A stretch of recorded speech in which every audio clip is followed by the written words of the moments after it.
guys, so I know I haven't posted in a while. I got an email from a subscriber really thanking me for this channel, so I was like, oh, I have to do another video because honestly, like, there's so many beauty gurus, but there's not a lot of gurus talking about career life and all that for like the working professional female and all that.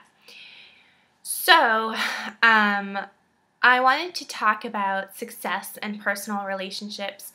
And disclaimer, by no means do I consider myself a successful person. Success is really all kind of what you define success as. It could be monetary status, achieving what you want, being happy, all that. And correlation does not equal causation, as you've studied in statistics. So, yeah, I think it's, I'm not trying to say I'm successful and I'm the epitome of that. No, I'm still a work in progress. We all are. But I have noticed, and it's so strange, that successful women are a lot more likely to be single than successful men.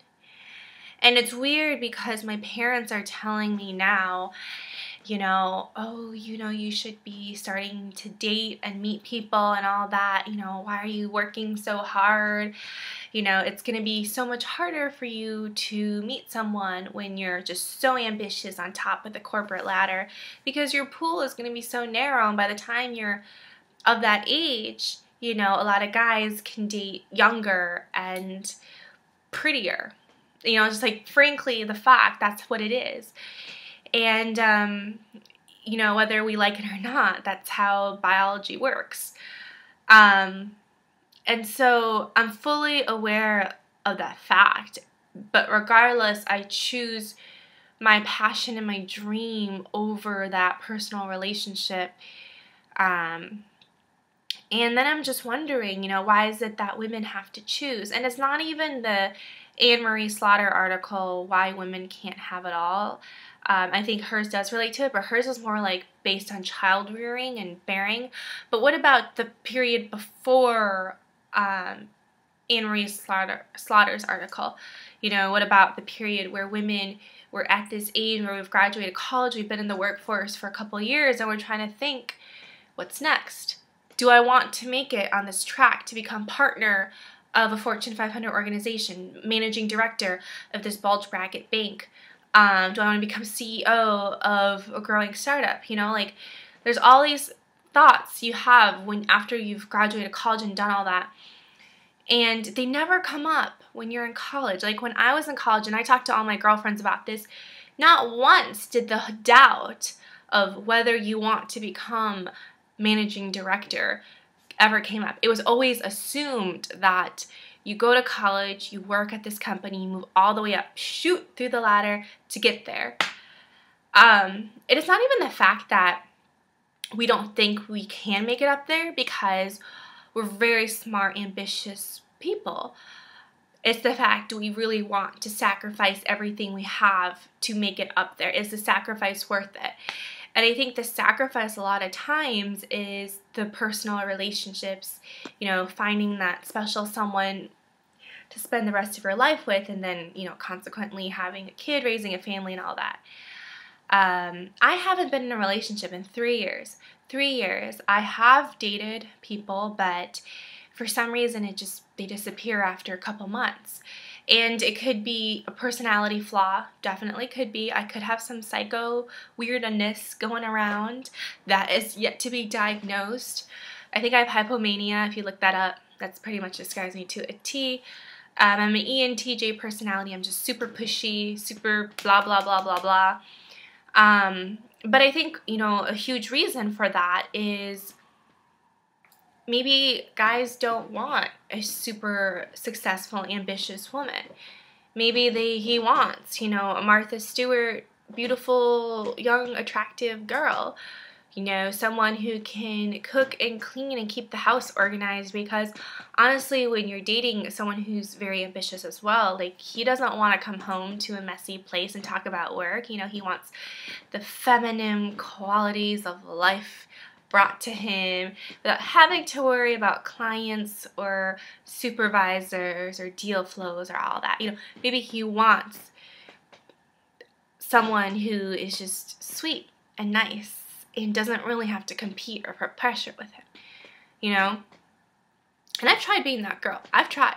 Oh yes, I've tried. I got, I would always try to wear cute dresses and try not to talk about what I was pursuing in my dreams and passion, because I thought that is going to turn him away, but then I just felt so suffocated, like, oh my God, I can't talk about, like, what kind of, like, I can't talk about how many new users I got or engagement or all that, or like where I want to see this in 5-10 years. Like, I just feel like I can't tell that, or I shouldn't brag about it because it's not what they want.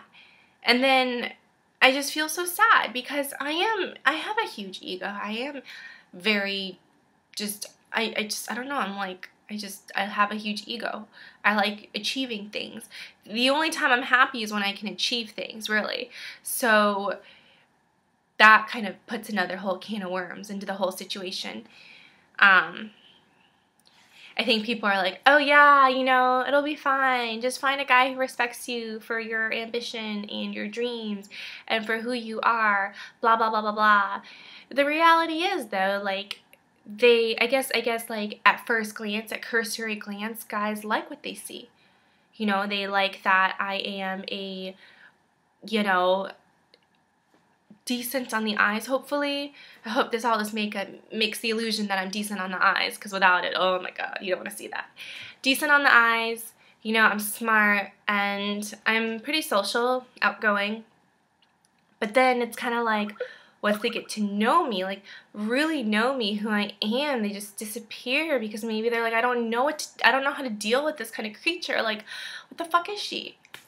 And I have feelings too. I get hurt, and I think, do I change myself in order to find that personal relationship? Or is there a person right for me, blah, blah, blah, blah. Whatever, because I just see so many successful women who are still single. And you see the successful women, like the MDs or the partners or the CEOs who don't have husbands or kids. And that's like super normal, right? They live in that nice, beautiful condo by themselves or whatever. Or you see Oprah Winfrey with Stedman, but you don't ever see the women with, like, guys who, I think it's a lot easier to find guys who have, who are CEOs or partners of companies, and they have that beautiful wife with that immaculate home and perfect 3 kids, with Ralph Lauren polo shirts and all that. So, yeah, why is that? I mean, it's just weird. It's just so weird how I have to think of these things and realize that,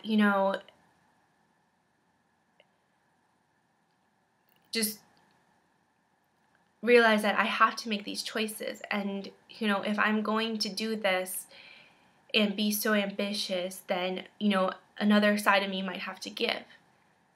I'm not saying it will. Maybe I could meet someone or somehow fall into something that is supportive and, helps me grow, and I do develop a strong relationship with someone, but I also do have to understand that that might not be the case, and this is the path I go down, and I have to accept the choices I make from it. So, I don't know. It's just something I've been thinking a lot about. I'm a very driven person. I have this drive in me. I wish I wasn't so driven sometimes, because it would make my life so much easier. I think it would allow me to connect with people better, because I would be able to just be a normal human being, be able to watch TV shows and go out with friends and try new restaurants. Like, that's what average people, not average, but normal people say. Oh, what do you like to do for fun? Oh, I like to try new restaurants, and I like to watch movies, and I like to go work out, all that bullshit. I like to travel, of course. Who the fuck has time to, like, travel, and who has money to, like, travel the world? If I had money and time, I'd travel too. I love when people say, I love to travel.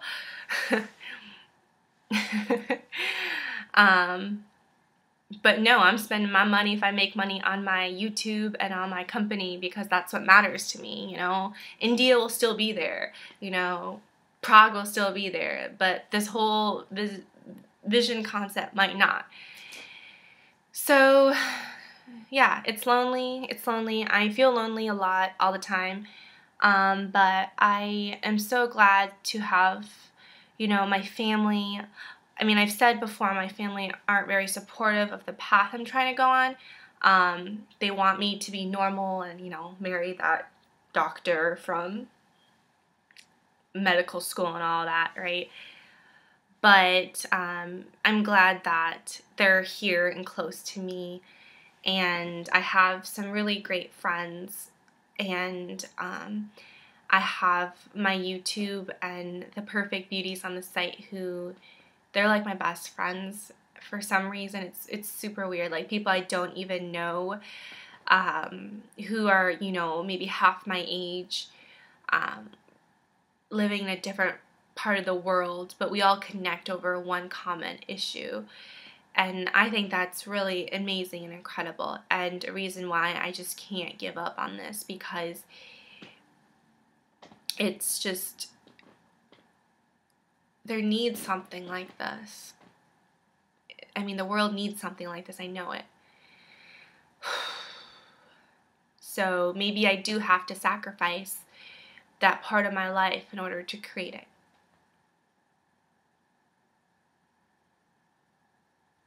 You know?